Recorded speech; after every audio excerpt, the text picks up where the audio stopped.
तो दोस्तों मैं वार हैमर 40 के अल्ट्रामरीन का पार्ट 2 लेकर आ चुका हूँ। मैंने बहुत पहले इसका पार्ट 1 यहाँ पर यूट्यूब पर अपलोड किया था हिंदी में, और मैं उसे भूल चुका था। लेकिन जब मैंने अपने कुछ वीडियोज़ को देखे तो मैंने सोचा कि इसे कवर कर लेना चाहिए। तो पार्ट 1 में हमने देखा था कि बहुत से अल्ट्रामरीन्स एक ग्रह पर जाते हैं जहाँ पर इम्पीरियम फीस्ट के बचे हुए लोगों को उन्हें बचाना होता है, और वहाँ पर उन्हें डीमंस का सामना करना पड़ता है। और इन्हीं डीमंस के सामना करते बीच उनका कैप्टन सेवरस मारा जाता है। अब जानते हैं इस वीडियो में आगे। पोर्टियस कैप्टन को नीचे देख रहा होता है, और यहाँ पर पाइथल कहता है कि अब कमांड पोर्टियस के हाथ में है।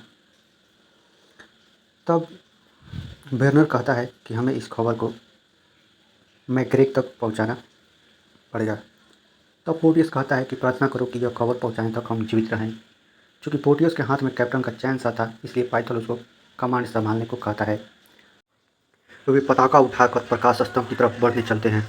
जब वे वहाँ पहुँचते हैं तब उन्हें एक और मरीन मिलता है जिसका नाम करनाक होता है, और उसका एक और साथी नेडोन भी साथ में ही था। वह एम्पोरियल फीस्ट का कैप्टन था। तब हमारी टीम उनसे पूछती है कि क्या यहाँ पर और भी लोग हैं। तब करनाक नाम में सर हिलाता है। पाइथल कहता है कि हम तुम्हें बचाने आए हैं। लेकिन इससे पहले वे प्रकाश हाउस में जाते हैं। वहाँ एक पुस्तक रखी होती है जिसका नाम लिबरल मिथरस था, जो इस श्राइन की पवित्र कुंजी थी जिसे एम्परर ने इन्हें खुद सौंपा था। करनाक बताता है कि यहाँ पर अनगिनत जनरेशन बसी। हमारा मकसद इससे बुरी शक्तियों से बचाना था। पाइथल उस पुस्तक को छूने की कोशिश करता है, लेकिन नेडोन उस पर गन तान देता है। हमें पता चलता है कि इस रेलिक को कोई छू नहीं सकता, और नेडोन इसकी रक्षा करता है। तो इसलिए उसने पाइथल को इस किताब को छूने से मना किया। तब पाइथल करनाक से पूछता है कि तुम यहाँ कितने सालों से हो। करनाक बताता है कि जब से अंधेरे ने अपना कहर बरपाया है तब से। आखिर हुआ क्या था, पोर्टियस पूछता है। करनाक कहता है कि उन्होंने इस मंदिर को नुकसान पहुंचाने की कोशिश की। हम 3 हफ्तों तक लड़ते रहे। तब एक कहर बरपा और अंधेरे का दरवाज़ा खुला, जिसने यहाँ पर काली शक्तियों और डीमंस को भेजा। तब पोर्टियस पूछता है कि आखिर तुम लोग बच कैसे गए। तब करनाक कहता है कि मेरे पास इसका कोई जवाब नहीं है। हमें इस पवित्र पुस्तक की रक्षा करनी थी। सभी लोग वहाँ से निकलने लगते हैं, लेकिन नेडोन उस पुस्तक को पढ़े जा रहा था, और ऐसा लग रहा था कि वह पुस्तक उसको अपने बस में कर रही थी। तभी बेरनोन उसे रोक देता है और उसे चलने को कहता है। वे सभी पताका लेकर आगे बढ़ते हैं।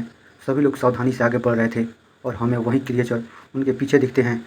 एक मरीन पोर्टियस से कहता है कि मुझे यकीन नहीं होता कि वो दोनों कैसे बच गए। हम कैसे जान पाएंगे कि वे दोनों उन काली शक्तियों के बस में नहीं हैं। तुम जानते हो ना, जब कहर बरसता है तो सबको अपने पाले में ले लेता है। तुम उन दोनों पर नज़र गड़ाए रखो। हमें उन क्रिएचर्स की आवाज़ उस खाड़ी में गूंजती हुई सुनाई देती है। वे लोग जल्दी जल्दी आगे बढ़ने लगते हैं, और पायलट को जल्दी से उन्हें लेने आने को बोलते हैं। वे लोग जल्दी से आगे बढ़ते बढ़ते ही जा रहे थे कि तभी उनका पताका जल उठता है। अब वे लोग उस पताका के चारों तरफ खड़े हो जाते हैं, क्योंकि अब उनका सामना अंधकार से में बसे डीमन से होने वाला था। अब वे डीमंस उनकी तरफ तेज़ी से बढ़ने लगते हैं, और धूल भरे उस खाड़ी में पाइथल को एक दैत्य आता हुआ नजर दिखाई देता है, और वह चिल्लाता हुआ कहता है कि यह सम्राट के लिए है, और वह गोली चला देता है। और यहाँ पर फाइट शुरू हो जाती है। वो दैत्य जो कि एम्परर फीस्ट के लोगों के बस में थे, वे चारों तरफ उन पर हमला कर रहे थे। करनाक अपने एक डिवाइस से उनको वेपराइज कर देता है, लेकिन अब वो डीमंस उन पर और भी हमलावर हो रहे थे। उनके 2 अल्ट्रामरीन्स मारे जाते हैं, लेकिन तभी उनका एक साथी बम ब्लास्ट कर सबकी रक्षा करता है। अभी तक वे डीमंस खत्म नहीं हुए थे। वे उनकी तरफ आगे बढ़ रहे थे कि तभी न जाने कहाँ से कैप्टन सेवरस वहाँ पहुँचता है, और वो उन डीमंस को चुन चुन कर मारने लगता है। पोर्टियस उसको उसका चैन सा फेंकता है, और सेवरस उन सबको एक एक कर मारता जाता है, और वो लोग आगे बढ़ते हैं। उनका ट्रांसपोर्ट शिप भी वहाँ पर पहुँच चुका था। पोर्टियस सेवरस से पूछता है कि तुम बच कैसे गए कैप्टन। सेवरस कहता है कि एम्परर ने उसकी रक्षा करी है। अब वे लोग कैरियर शिप में बैठ अपने बड़े वाले शिप की तरफ बढ़ चलते हैं, और वे रास्ते में भी नेडोन उस पुस्तक को पढ़े जा रहा होता है। अपने बड़े से शिप में पहुंचकर सब अपने आप को ठीक करने में बिजी थे। पोर्टियस कैप्टन सेवरस को बताता है कि वे 10 मिनट में इस ऑर्बिट को छोड़ देंगे। तब सेवरस कहता है कि मैं जल्द से जल्द अपने घर मैक्रेब तक पहुंचना चाहता हूं। लेकिन पोर्टियस को करनाक पर शक था, तो वे उसे देखने के लिए चले जाते हैं। करनाक और नेडोन उस पुस्तक के पास खड़े होते हैं। सेवरस आते ही उस पुस्तक को छूने की कोशिश करता है कि फिर से नेडोन उस पर अपना हथियार तान देता है। सेवरस कहता है कि यह मेरा शिप है, और मैं इस शिप का कैप्टन हूँ। इसे तुम बंद करो। इसके बाद वह नेडोन से उसका हथियार छीन लेता है, और उस पुस्तक को पलटने लगता है जो कि खाली था। तब नेडोन कहता है कि तुम इसे देख रहे हो, यह मुझे चिंतित करता है।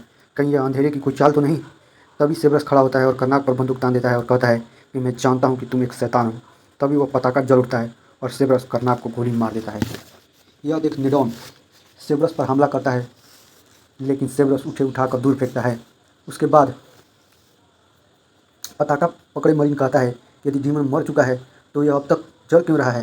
तभी सेब्रस मुस्कुराता है और पोर्टियस को पटक कर पीटने लगता है और उसे दूर फेंकता है, यानी वही असली डीमन था। अब वो मरीन भी उस पर हमला करता है, लेकिन वो भी उसे दूर उठाकर फेंकता है और उस पुस्तक को उठाता है। पोर्टियस उसकी तरफ आगे बढ़ता है। तब सेब्रस उसका गला पकड़कर कहता है कि अब तुम्हारे बिना संभव नहीं होता है पोर्टियस। वो मरीन फिर से उस पर हमला करता है और उसे एक कमरे में बंद कर लेता है।